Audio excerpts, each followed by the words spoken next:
पीछे। दोस्तों, बुद्ध का एक शिष्य था जिसका नाम था पूर्ण। वह अपने नाम की तरह ही पूर्ण था। बहुत दिनों तक उनके पास रहा। हेलो दोस्तों, मैं हूँ समाप्ति और आप सुन रहे हैं स्टोरीज विद समाप्ति, जहाँ पर मैं हर तरह की स्टोरी शेयर करती रहती हूँ। चाहे वो मोटिवेशनल स्टोरी हो, फैशन स्टोरीज हो, फैक्ट स्टोरीज हो, life stories, person story, biography, startup story, business story या फिर कोई love story. So one stop solution for every stories, only stories with समाप्ति। जब शिक्षा पूरी हो गई तो बुद्ध ने कहा कि अब मेरे प्रेम और अहिंसा के संदेश को लोगों के बीच ले जाओ। यह सुनते ही पूर्ण बहुत खुश हुआ। पूर्ण सूखा नामक क्षेत्र में जाने को तत्पर हुआ तो बुद्ध ने कहा, वहाँ के लोग तो बहुत उग्र हैं, वे तुझे गाली देंगे, तेरा अपमान करेंगे।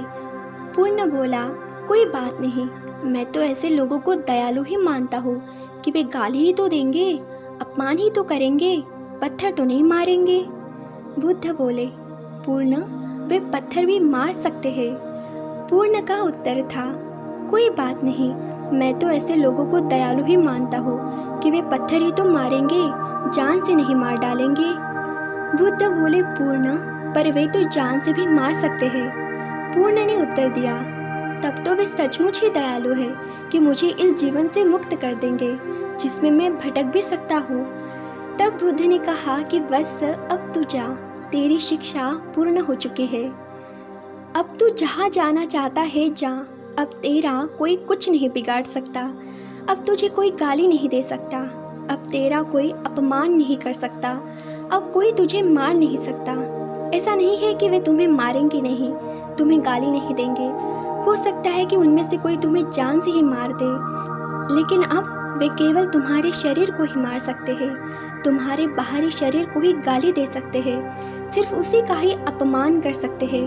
अब वो तुम्हारी आत्मा और तुम्हारे मन के साथ कुछ भी नहीं कर सकते। दोस्तों, सारा खेल मन का है कि कैसे हम इस दुनिया को देखते हैं, कैसे विचार अपने अंदर पालते हैं। उसने मुझे मारा, उसने मुझे गाली दी, उसने मुझे लूट लिया, उसने मेरा अपमान किया। जो ऐसी गांठें मन में बनाकर नहीं रखते, उनका बैर शांत हो जाता है।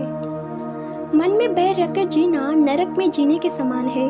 इस दुनिया में कहीं और कोई नरक नहीं। मन में शत्रुता रखकर जीना ही नरक में जीने के समान है। हम जितनी ज़्यादा शत्रुता अपने आसपास बढ़ाते जाते हैं, हम उतना ही बड़ा नरक अपने लिए बनाते चले जाते हैं। हम जितनी ज़्यादा मित्रता अपने आसपास बढ़ाते चले जाते हैं, हम उतना ही बड़ा स्वर्ग अपने लिए खड़ा करते जा रहे हैं। स्वर्ग नरक जैसा कुछ भी नहीं होता, ये तो बस मन की दो अवस्थाएं हैं। शत्रुता में जीना ही नरक है और मित्रता में जीना ही स्वर्ग है। जब कोई सारे जगत को मित्र की तरह देखता है तो ऐसा नहीं कि सारा जगत उसके लिए मित्र हो जाएगा।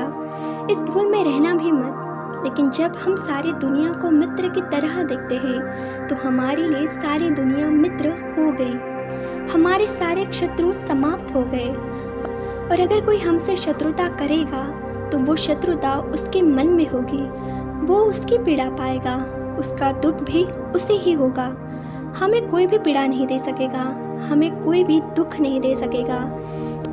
इस संसार में शत्रुता से शत्रुता को कभी मिटाया नहीं जा सकता, केवल मित्रता से ही शत्रुता को शांत किया जा सकता है। कुल मिलाकर सब कुछ हमारी सोच पर ही निर्भर करता है कि हम सकारात्मक सोचते हैं कि नकारात्मक। नकारात्मक सोच का परिणाम भी नकारात्मक ही होता है और सकारात्मक सोच का परिणाम सकारात्मक। दोस्तों, इस छोटी सी कहानी से हमें एक और सीख मिलती है और वो ये है कि हमें चीज़ों को, परिस्थितियों को, सिचुएशंस को जब भी सामने आती है तो उनको रिएक्ट करने के बजाय हमें उनको रिस्पॉन्ड करना है। क्योंकि देखिए ना, जब भी गौतम बुद्ध ने उनके शिष्य पूर्ण के सामने सिचुएशंस रखी कि वे तुझे गाली देंगे, तुझे मार डालेंगे, तेरा अपमान करेंगे, लेकिन हर सिचुएशन में शिष्य पूर्ण ने रिएक्ट करने के बजाय चीज़ों को, परिस्थितियों को, उन सारी सिचुएशंस को रिस्पॉन्ड किया। जब भी उसके सामने नई सिचुएशन डाली गई, उसने नए तरीके से रिस्पॉन्ड देना शुरू किया। दोस्तों, ऐसा ही हमारे साथ भी होता है। जब भी कोई सिचुएशंस आती है, नेगेटिव सिचुएशंस आती है, परिस्थिति आती है, चीज़ों को, विचारों को रिएक्ट करने के बजाय हमें रिस्पॉन्ड करना सीखना होगा। क्योंकि अगर हम रिस्पॉन्ड करना सीखेंगे तो हमारा मन शांत रहेगा, हम शांत रहेंगे, और जब हम शांत रहेंगे, हम अवेयर रहेंगे, तो हम अपने गोल को जल्दी से जल्दी अचीव कर पाएंगे। आशा करती हूँ दोस्तों आपको आज की कहानी पसंद आई होगी। अगर कहानी पसंद आई हो तो प्लीज़ इस वीडियो को लाइक कीजिएगा, और ये कहानी आपको कैसी लगी इसे कमेंट सेक्शन में लिखना बिल्कुल भी मत भूलिएगा। और ऐसी और वीडियोज़ के लिए और स्टोरीज़ के लिए स्टोरीज विद समाप्ति यूट्यूब चैनल को सब्सक्राइब कीजिएगा।